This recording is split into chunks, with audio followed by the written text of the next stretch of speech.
Vote দিয়েছে তারা কেমন মানুষ, নিশ্চয়ই শালা ওই 2 গ্লাসের পার্টি ভুলে গেছে। 2 গ্লাস 23 লক্ষ টাকা পঞ্চায়েত প্রধান হওয়ার জন্য 23 লক্ষ টাকা ঘুষ দিয়েছে লোকে, চিৎকার করে ওই জিরাট মোড়ে বলেছে, এক রাত্রে 23 লক্ষ টাকা দিয়ে যে লোকটা 23 লক্ষ টাকা দিয়ে পঞ্চায়েত প্রধান হয়েছে সে তার কি কাজ থাকবে? লক্ষ লক্ষ টাকার বিনিময়ে নির্বাচন করা হয়েছে পঞ্চায়েত প্রধান, এমনই মন্তব্য শোনা গেল খোদ বলাগড়ের বিধায়ক মনোরঞ্জন ব্যাপারীর মুখে। হুগলির বলাগড়ের বিজয়কৃষ্ণ মহাবিদ্যালয়ের সামনে দাঁড়িয়ে বিধায়কের বলা সে ভিডিও ভাইরাল হয়েছে ইতিমধ্যে। তবে কি সত্যি প্রধান নির্বাচনে ফাঁক রয়ে গিয়েছে? শাসক দলের বিধায়ক হয়ে নিজের দলের প্রধানের বিরুদ্ধেই অভিযোগ। বিজেপির দ্বারা প্রভাবিত হয়ে বিধায়ক এই কাজ করেছেন, জানালেন জিরাট গ্রাম পঞ্চায়েতের প্রধান। আমার নাম প্রথম সুপারিশ করেছে বিধায়ক সাহেব এবং বলাগড় ব্লক তৃণমূল কংগ্রেস সভাপতি নবীন গাঙ্গুলি, তাদের প্যাডে তারা সুপারিশ করেছেন। তারাই বলতে পারবেন আমি কাকে কত টাকা দিয়েছি। তানাকারে উনি প্রকাশ্য মিডিয়ায় সুজন চক্রবর্তী, সুকান্ত মজুমদার, শুভেন্দু অধিকারীদের প্রশংসা করে আমার মনে হয় উনি বিজেপির দ্বারা প্রভাবিত হয়ে এই কাজ করছেন।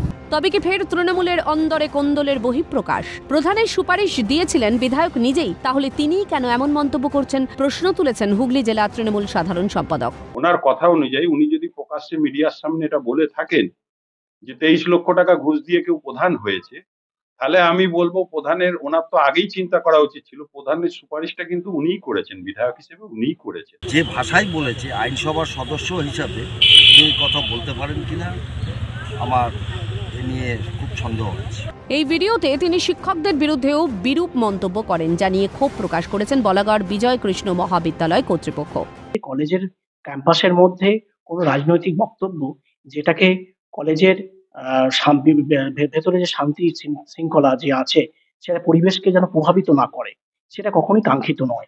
শিক্ষা প্রতিষ্ঠানের সামনে দাঁড়িয়ে রাজনৈতিক বক্তব্য কেন, এ বিষয়ে সরব হয়েছে বিরোধীরা। এটা তো খুব নতুন ব্যাপার নয়, এই কথা তো প্রথম থেকেই আমরা যেটা বলে আসছি যে প্রশাসনকে দুর্নীতিমূলক কাজে যুক্ত করে দিয়েছেন মমতা বন্দ্যোপাধ্যায়, এবং যারা জিতছেন সেই জন্য ভোটে জেতার জন্য মারামারি খুনোখুনি করছেন। এটা তো পুরো ইনভেস্টমেন্টের ব্যবসা, টাকা ইনভেস্ট করো তারপরে তার রিটার্ন পাও। এটা পুরো সারা পশ্চিমবঙ্গ জুড়ে তৃণমূল কংগ্রেস গ্রামেগঞ্জে এই প্রথাটাই তো চালু করেছে। তবে এখান থেকেই প্রশ্ন উঠছে, একজন বিধায়ক হয়ে কিভাবে তিনি শিক্ষকদের এমন অপমান করতে পারেন? কাকলি নস্করের রিপোর্ট, ক্যালকাটা নিউজ।